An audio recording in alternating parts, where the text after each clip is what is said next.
33তম আন্তঃজিলা জিমনাষ্টিক প্ৰতিযোগিতা আমাৰ নুৰুল আমিন আজি খেলপথাৰৰ যেটা ইনডোৰ হলত অনুষ্ঠিত হৈছে যোৱাকালি আজি অহাকাইলৈ চলিব আৰু ইতিমধ্যে 13খন জিলাৰ আজি প্ৰতিযোগীসকলে যি প্ৰতিযোগীসকলে ইয়াত তেওঁলোকে কৰিছে আহিছে আৰু খুব এটা সুন্দৰ পৰিৱেশ গম পাইছে আৰু জিমনাষ্টিকৰ ক্ষেত্ৰত আমি নগাঁৱে যথেষ্ট আগবাঢ়িছোঁ সুবিধাখিনি দিছোঁ কিন্তু মই জিমনাষ্টিক অসমৰ সভাপতি হিচাপে আমি আগন্তুক সময়ত অসমতো বহুত পৰিকল্পনা লৈছোঁ যাতে আমি জিমনাষ্টিকত বহুত ল'ৰা ছোৱালী আমি উলিয়াই আনিব পাৰোঁ আমি সকলোৱে গম পাওঁ জিমনাষ্টিকটো হৈছে মাৰ্ডাৰ গেম কাৰণ প্ৰথমতে যদি জিমনাষ্টিকত দিয়ে নিজৰ সন্তানে তেতিয়া বাকীবোৰ খেল খেলিবলৈ সুবিধা হয় গতিকে পৰিৱেশটো আমি যাতে আমি কৰিব পাৰোঁ তাৰ কাৰণে ব্যৱস্থা আমি ৰাখিছোঁ আমাৰ যোৱা সময়ছোৱাতো ভাল আমি ভাল খেলিছে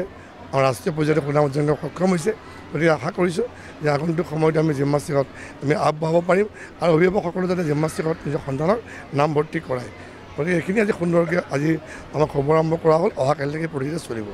33তম আন্তঃজিলা জিমনাষ্টিক প্ৰতিযোগিতা 28, 29 আৰু 30 আমি 28 তাৰিখে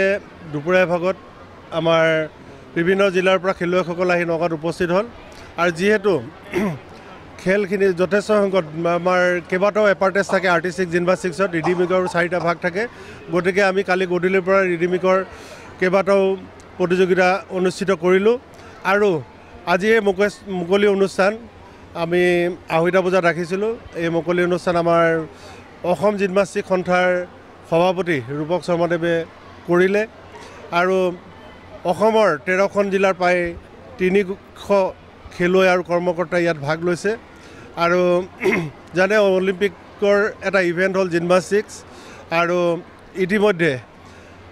আমাৰ অসমেও ৰাষ্ট্ৰীয় আন্তঃৰাষ্ট্ৰীয় পৰ্যায়ত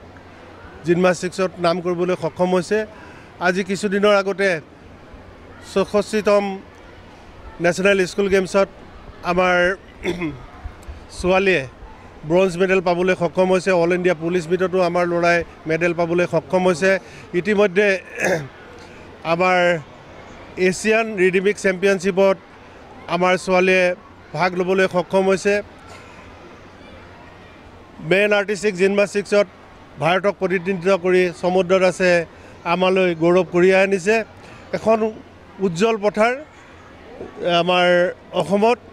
আজি ল'ৰা ছোৱালীখিনি আগবাঢ়ি আহিছে আমি ভাবোঁ সোনকালেই এই ল'ৰা ছোৱালীৰ পৰা আমি ৰাষ্ট্ৰীয় আন্তঃৰাষ্ট্ৰীয় পৰ্যায়ত ভাল খেলুৱৈ পাবলৈ সক্ষম হ'ম